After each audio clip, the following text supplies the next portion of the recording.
Hey everybody, welcome to Obscurities and Miniatures, and hey, check it out. I actually was in a store in the wild and found one of these Frameworks kits. This is the first time this has happened. Now, I've seen plenty of these online. I had to get the Orcs that I got a while back and did a review on online, but I'd never seen any in the wild, and so we went ahead and grabbed the Warlock today, just on a whim.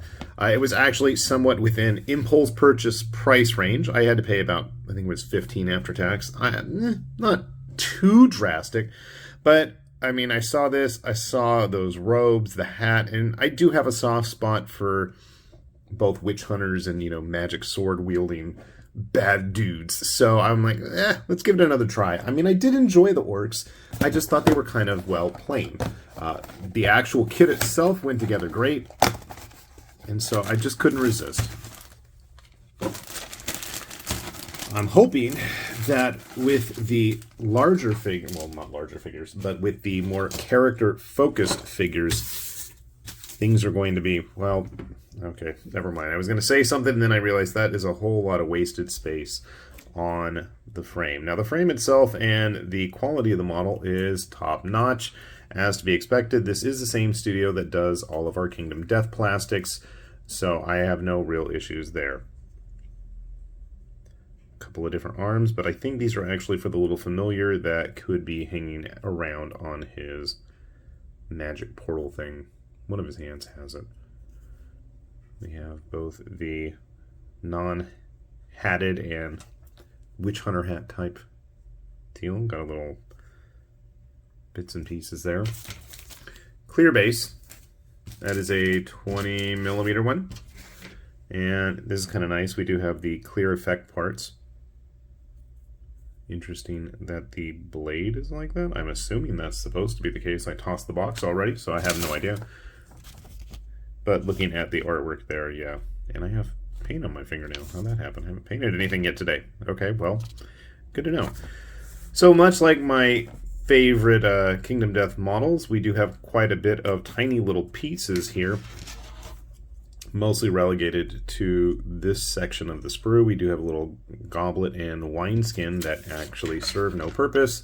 They're just bonus pieces. I wasn't aware of those. So you can build him like this with the magic sword and staff, or with his sigil and summoned buddy. Hypothetically, you could do either or a mixture of all of them. I have no idea what I'm going to build, but you can pretty much guarantee that he is going to have that hat on his head. So stay tuned. Let's see how it turns out. All right, I have decided on the parts for our Warlock. Let's take a look. So, yeah, I mean, it's a lot like the cover, and obviously that's probably what it should look like.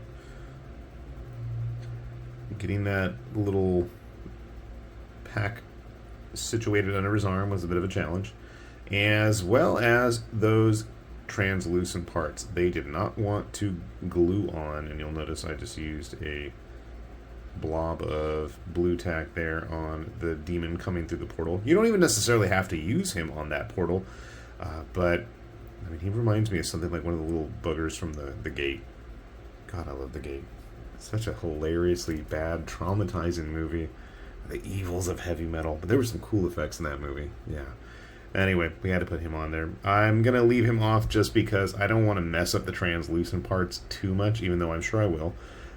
We'll see how that goes. I also realized that the blade there is intentionally not completely corporeal. Corporeal? I don't know what the word is. And I just now see that I need to clip that little bit there. Cool. That's alright, though. I did save all the other bits. Figured, might find a good use for them still. Grabbed a couple of other official D&D WizKids products. Well, maybe they're not well, they're WizKids. They're not Frameworks. They're part of the Deep Cuts line. But I think, was this guy a ranger? Maybe, even though he's Geralt now. And one of the Pathfinder Highlander guys. So, I mean, he fits in pretty well. Base sizes. I don't have the little plastic see-through transparent tiddlywink thing that's supposed to be a base. I don't care for it. And obviously, he didn't necessarily need the rocky outcropping, but I figure since I tend to just do the same boring generic paint job style for all my bases anyways, we'll call it a day with that. Grabbing a couple of other similar, typical plastic humans. A Reaper Bones figure, dressed up as Richter Belmont, and our good old Witch Hunter friend here. Still fairly decently in line. I thought it would also be fun to grab some of the other, well, I have one of the Frameworks orcs, and you can see about the same size as a human. Not the same, no, they are on the same basis, except our Warlock friend has that little tactical rock, and our orc is a little bit more broad-shouldered than his human compatriot here. I tried to grab a couple other plastic models just to give you an idea. So here's a typical Oathsworn human. Very much in line with the Frostgrave stuff. I don't have any Frostgrave models out and about at the moment, it seems. I take that back. I've got a Frostgrave body I was goofing around making a Beastman with. I guess with a larger base they're going to blend in better. My thought was also grabbing a couple of other models made at the same factory, just because, I mean, that's what I like. I love me my plastics. Now here is a weird offering from Malifaux. This was one of their Nightmare editions, so it's going to be a little bit more hard to pick up over time, if that looks like an interesting one. This model hasn't actually seen release yet. This was a promo given away by Weird, actually, that some of their friends are going to be eventually doing a Kickstarter for, I believe, but it's also being manufactured at the same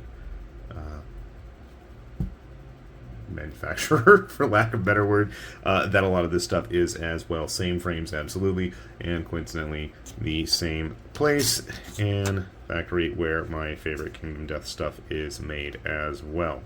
So, you know, it's a nice pedigree of where these models are coming from. Definitely well put together, other than the translucent parts being a little bit more finicky with the plastic cement. Obviously, I'm sure super glue would clear that up right away. I just didn't want to mess with it. I am very adamant that if I am building plastic models, they are getting plastic cement. I do dig the look. I'm probably going to paint him up like the old Pathfinder guy from Reaper. I've got the Bones one, and it just, you know, I painted him many years ago now, come to think of it. I think it's time to see if I've improved even a little tiny bit. I'm hoping. Possibly. Maybe. But yeah, I think for the typical tabletop RPG player, these are going to be some fun choices. At least you have the options of deciding how it's going to be built. I mean, yeah, I guess if you wanted to go the 3D printing route, there's going to be plenty of options. And I know there's quite a few RPG players that adamantly refuse to play with the 3D printer. So, you know, I think this is another option. Are they a bit on the pricier side of things? Yeah. I mean, there's just no denying that, but the fact that I could find this in the wild, at least to make it a somewhat impulse purchase, would I pick up boxes of these specific models? Probably not. I think one's enough, and, you know, I'm sure I can come up with some kind of a concoction myself with all the various bodies. I know a lot of the newer Wargames Atlantic stuff, like the Goth bodies, are perfect for making generic fantasy figures.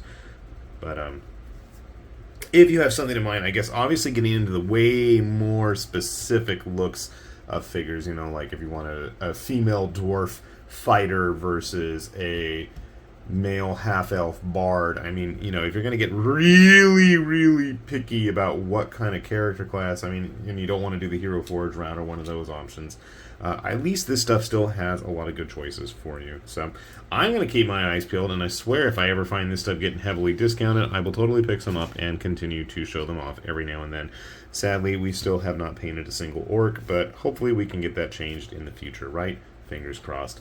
So, with that said, this has been High Lord Tamberlane with Obscurities and Miniatures, saying thanks for watching, and we will see you back here soon. Bye-bye.